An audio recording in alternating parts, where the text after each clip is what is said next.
just don't know really what's going to happen. It's really about giving them the tools and then letting them kind of decide how their society develops.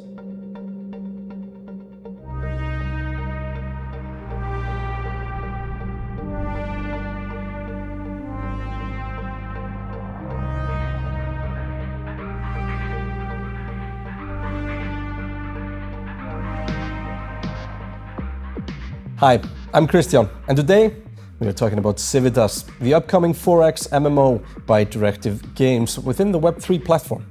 The character NFTs that will be launched soon have utilities within the game that make them special. Let's find out how and why. And to do so, let's introduce Kent Byers, the CPO of Civitas. So, Kent, what would you say were the main inspirations that you draw from? A lot of that kind of comes through a lot of different reasons. As developers, you might be inspired by the hardware. Like, for example, you might have a certain way you want gamers to be just engaging with your product, and maybe that needs touch. Maybe mobile becomes a big focus because that's really a part of the interaction that you want. And while you could make that game on another platform, it just might not have the same feel, or might just not be the intended purpose or the way that you want players to be kind of engaging and experiencing your game. So there can be a lot of inspirations like that come through it. But for us, some of the big ones that came from it is a little bit the history of the team. We have a lot of developers that were some of the very early guys on EVE Online, there from day one almost. And so there's definitely a lot of that kind of feeling and inspiration of working on a game that's, been a staple. It's been standard of like great MMOs even today. I think everyone in the kind of Web3 community knows EVE and the impact it kind of has even on Web3 gaming. I'm here with Snorri Sveinsson, the producer of the character collection and, one of our probably most active community members. Snorri, the character NFT, what is it? The character NFT will be your avatar in the game itself, but not everybody will have one, so there's a very finite amount of them. They will provide some bonuses towards your progression in the game and stuff, and definitely going to carry some value. So the NFTs, they have utility, they help you advance in the game, but how will they help you advance? So the character is going to come with attributes, and the attributes are going to be traits. So your character might get bonuses towards woodworking, and somebody needs a character for woodworking or needs to do something related to woodworking, and then your character is coveted his role.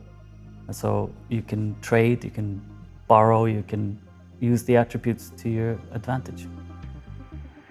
I've done a lot of sci-fi and realistic, dark and gritty sci-fi. And with Civitas, I wanted to do something different. I wanted to have brighter colors and more stylist art style. And I went a bit into my roots. I learned to draw as a kid from comics. And Möbius was one of my favorite artists. So I thought, Möbius-styled game would be something cool. Then I developed the style. I took some inspiration from the boldness of more commercial comics like Marvel, and so our style is kind of in between this bold commercial style and the artistic and strange European comic styles. What fascinates me the most are all the details. Because, like you say, you spend a lot of time researching. The librarian probably knows your name by now. So, looking at these details, do you feel that... Can you just take me a little bit through that process? Just how you're designing a spear. I've seen you walk around with one here, makeshift. But just take us through a little bit through the process. What I do when I'm designing, I make up these little stories. So I usually don't design anything without making up a story in my head. So even a spear, it has some story for me. It was handed to the person by his father. It got damaged in a battle. He decorated with a stone that his wife gave him. All of that might not be, available to the viewer, but it inspires me to do better art, and that's what I also Ask of my art team. The NFTs wouldn't become a reality without some procedural awesomeness, and that's the only way that I can explain it because I am not tech art, but I have the technical art lead, Johan Reynisson. Johan, we have a very strong procedural workflow for Civitas. Can you explain that to us a bit? Well, at the short of it, we are attempting to utilize the least amount of assets for as much variety and visual fidelity as possible. Our main goal is, of course, striving to execute the vision of the art director and the art direction of the game, get as close to that as possible, but of course, as efficiently and as cheap as possible, so to speak. So, there you have it.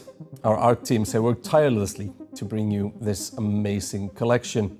And soon, you can be part of Civitas.